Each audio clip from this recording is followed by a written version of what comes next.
Growing up, I often felt overshadowed.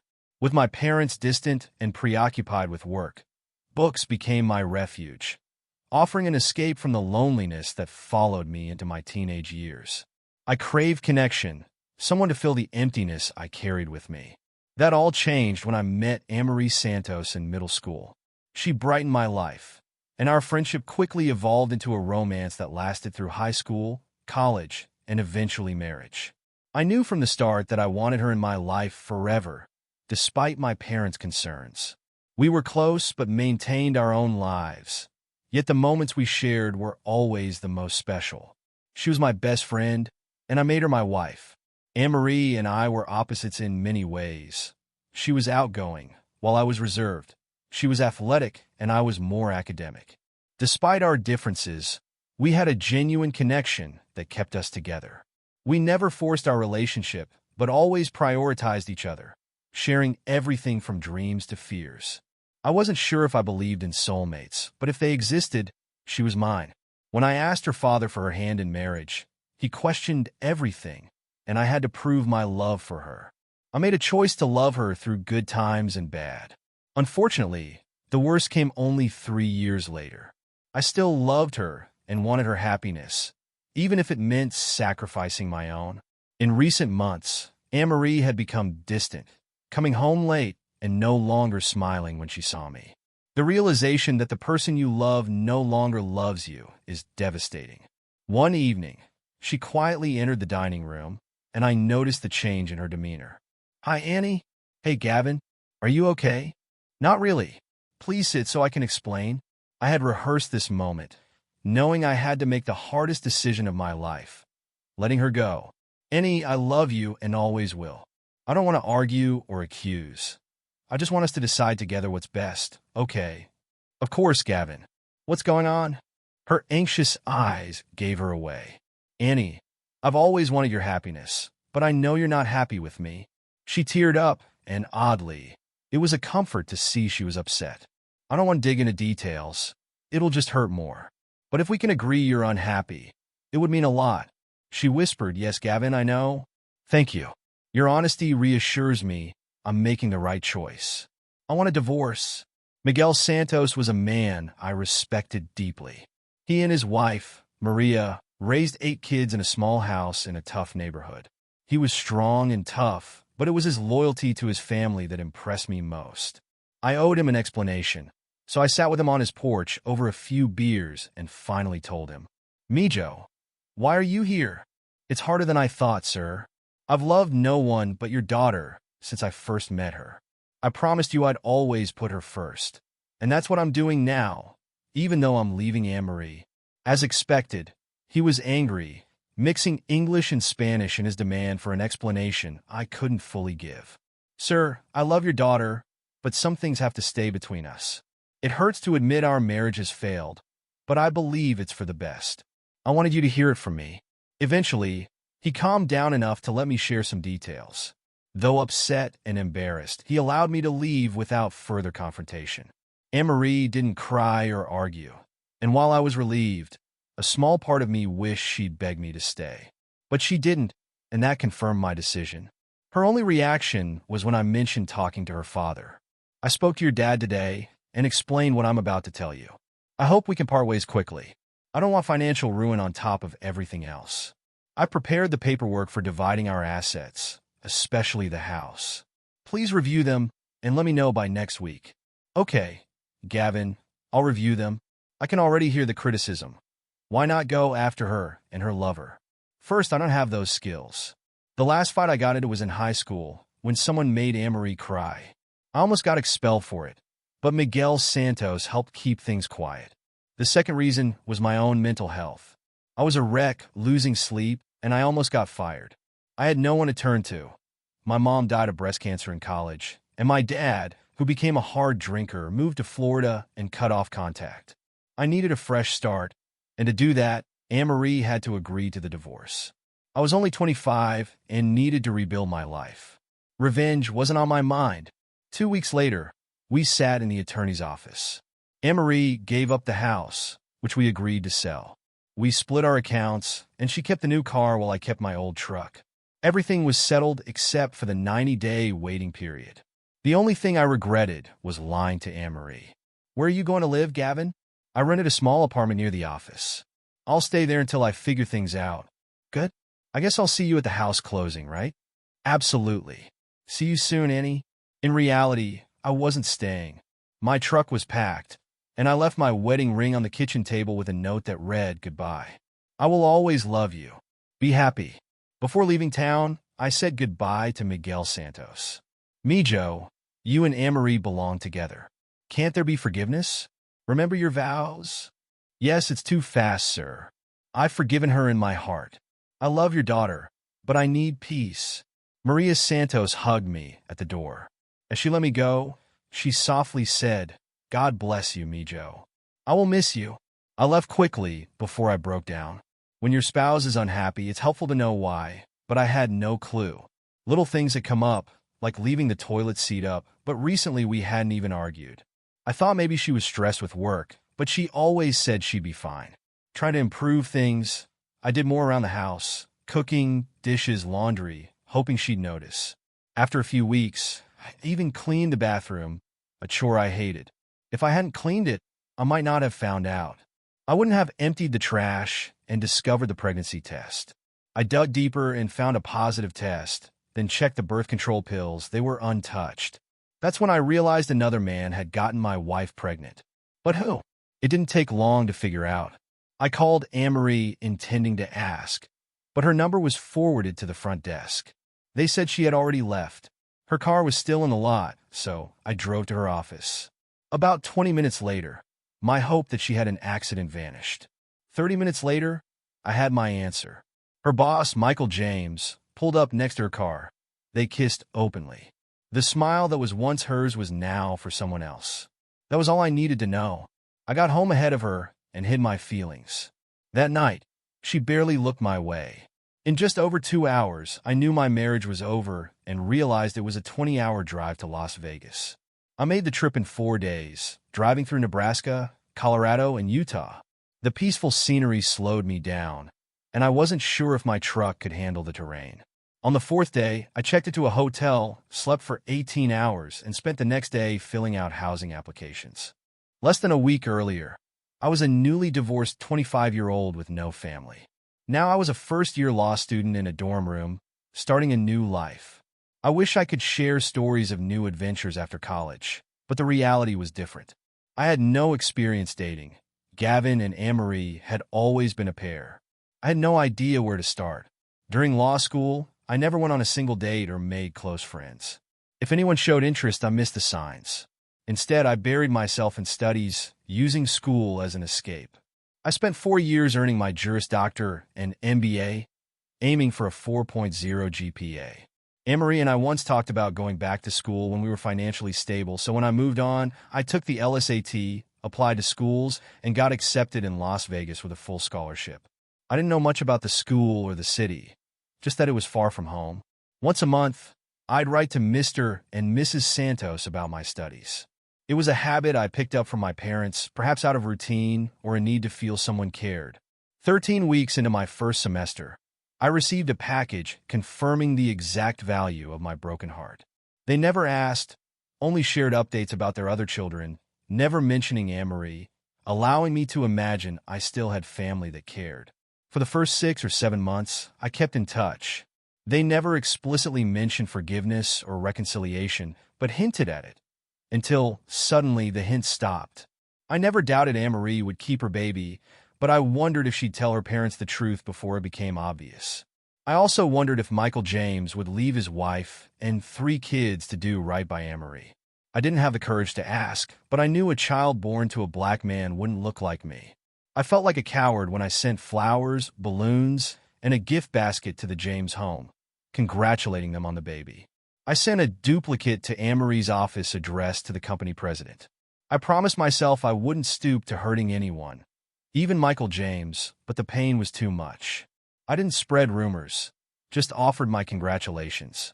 I was genuinely happy for Anne-Marie, knowing she was working toward her dream of a big family. But I couldn't ignore that her happiness came at the cost of my pain. Without knowing what happened after my gifts, I imagined a disastrous outcome for Michael James, however unlikely. This small, cowardly act allowed me to close that chapter of my life. I was still hurting, but it was over. My social life suffered for years after the divorce. My first real friend was a colleague 20 years older than me.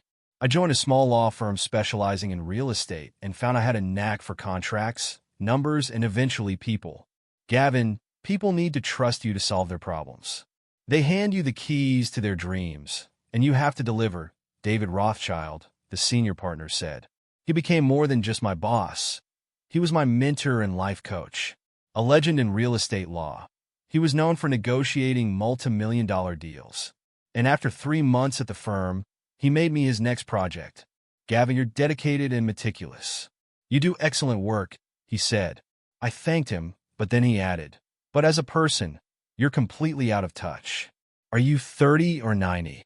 Let's go for a walk. From then on, our weekly Gavin Project meetings began. Rothschild would ask questions, listen, and share stories. I opened up about everything. My life, parents, law school, and Anne-Marie. I didn't understand his motives at first, but after 3 years, the results were clear. His subtle guidance helped me grow. I started going to the gym, learned to cook, made better investments, and bought real estate. Without his help, I might have had a nice, middle-class life. But with it, I became a confident, successful businessperson. Rothschild never wanted credit, always saying, watching you succeed is thanks enough. I worked with Rothschild for almost 5 years. After helping me succeed in business, he turned his focus to my personal life. One day, he asked, Gavin, what are you getting your parents for their anniversary? I was confused, knowing both my parents had passed away. Come on, Gavin, next month Miguel and Maria Santos will be married for 50 years. Only a jackass wouldn't mark an event like that. He was right. The Santoses were like parents to me, and I kept in touch with them, sending messages and gifts. For their 50th anniversary, I gave them first-class airfare, a 5-star hotel stay, limo service, fine dining, and VIP show tickets in Las Vegas. I sent a note, happy anniversary. Use these as you wish. Love, Gavin. I didn't expect anything in return, so I was surprised to get a call the next day. Oh, mijo, what a wonderful surprise. But this is too much, Mrs. Santos exclaimed. It's lovely to hear from you, but you and Miguel deserve this, and I'm honored to give it to you, I replied warmly. Oh, Gavin, you've always been such a wonderful boy. Un momento, Miguel wants to talk, she said, handing the phone over. Yes, sir, I responded, knowing what was coming. Gavin, this is too much. I can't let you go to such lengths. I can't imagine the cost. It's too much, he began, his words rushing out. Senor Santos, Miguel. Papa, I interrupted gently. Yes, Gavin, he paused. This doesn't even begin to repay the kindness you've shown me over the years. Please accept it as it's intended, I said sincerely. After a brief silence, he replied, See, mijo, we accept. With a smile, I said, Wonderful. Happy anniversary.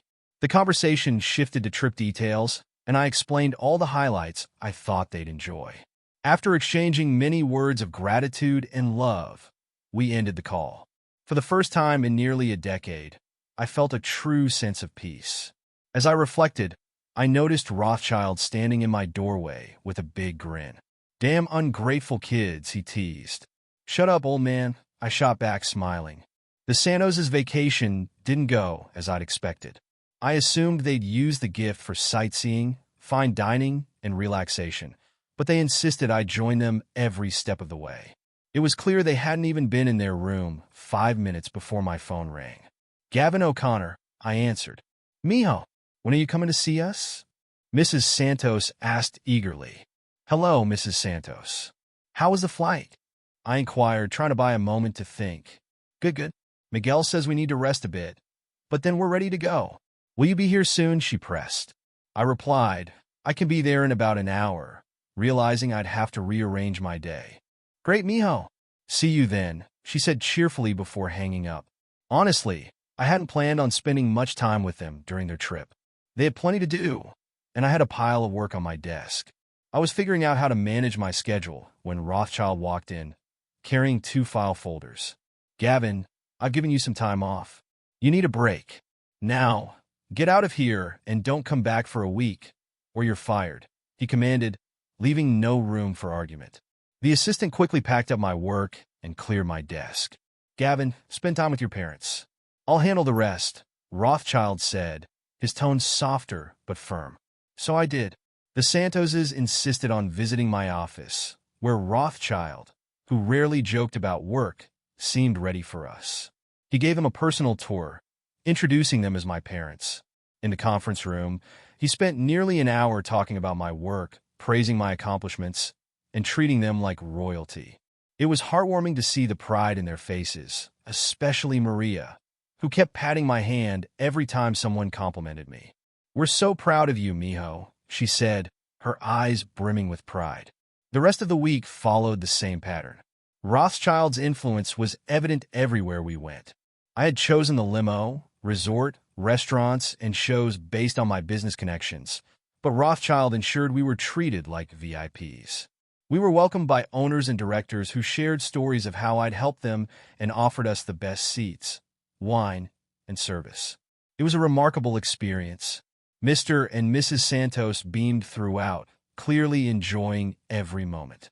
"Mr. and Mrs. Santos, I have to admit this week has been more eventful than I expected," I said as we were wrapping up our last evening. "I know these people, but I've never received this level of service before." "Gavin," Miguel replied, "it's wonderful you have so many friends who wanted to show us how special you are. We always knew you were special, and we've always been proud to call you our son." Maria, choking up, added, "Mijo, you are who you are and always will be. You took an oath before God that made you part of our family, and you fulfilled that vow. You've been a constant in our lives since you were young, and we've had the honor of watching you grow into a fine man. A father couldn't ask for more. We love you."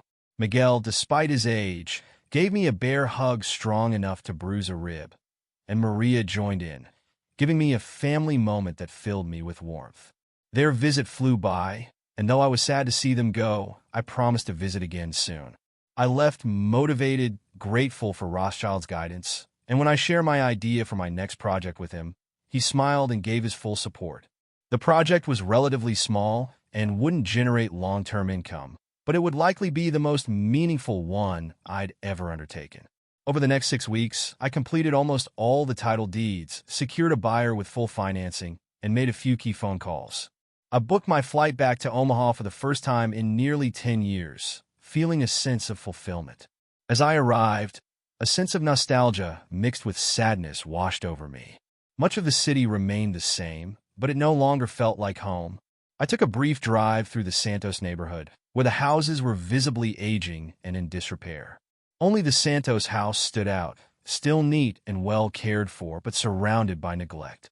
My destination was a newly developed condominium complex, built above retail spaces with a theater, restaurants, and shops. I'd taken this project on personally, making sure the design was unique to Omaha and providing a space for the Santos that offered luxury and security. The Santos met me for dinner that night. Miguel and Maria, both in their 60s and now retired, dressed up for our dinner. They laughed and chatted about their new life, sharing stories that brightened the evening. "Mr. and Mrs. Santos, I'm glad you enjoyed the night. I know it's a lot to take in, but I'd like to discuss something important with you now." Miguel and Maria looked at me with curiosity. I could tell they sensed something special was coming. I took a deep breath, knowing this conversation would be one of the hardest yet most rewarding of my life. "Mr. and Mrs. Santos, your love and kindness have been a huge part of my life. I wouldn't be where I am today without you. I'd like to give something back in return. This apartment, with all its comforts and conveniences, is yours if you're willing to accept it." Miguel shook his head, clearly overwhelmed. "Gavin, this is too much. We can't accept such a gift." "It's not just a gift," I explained, pulling out a folder of documents. "We're forming a partnership, the Santos Investment Group. You'll own this property, and I've arranged for a buyer to purchase your old house and the surrounding properties, which have been approved for redevelopment. The sale proceeds will fund a lifetime annuity for you both. It's enough for you to live comfortably here without worry." They looked at each other, processing everything I'd laid out. Maria wiped away tears as Miguel took her hand. "Gavin, I don't know what to say. He began, his voice thick with emotion. "Thank you doesn't seem like enough," I assured them. "Seeing you both happy is thanks enough." We signed the paperwork, and as the final signature went down, Miguel pulled me into another bear hug, this one even stronger than the last. Maria joined us, and for a moment, I felt as if my family was finally complete.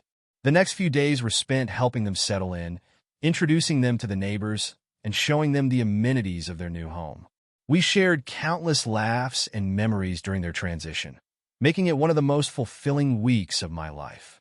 After they were settled, I returned to my life in Vegas, feeling a peace I hadn't known in years. Rothschild congratulated me, proud of the work I'd done. "Gavin," he said with his familiar grin, "you're a damn good man, and that's why I know you'll make it." In the months that followed, I remained in touch with the Santos family. They had truly become my own, and with each visit, I saw how content and joyful they were, living the retirement they'd always dreamed of. I had finally repaid the debt of love and kindness they'd given me.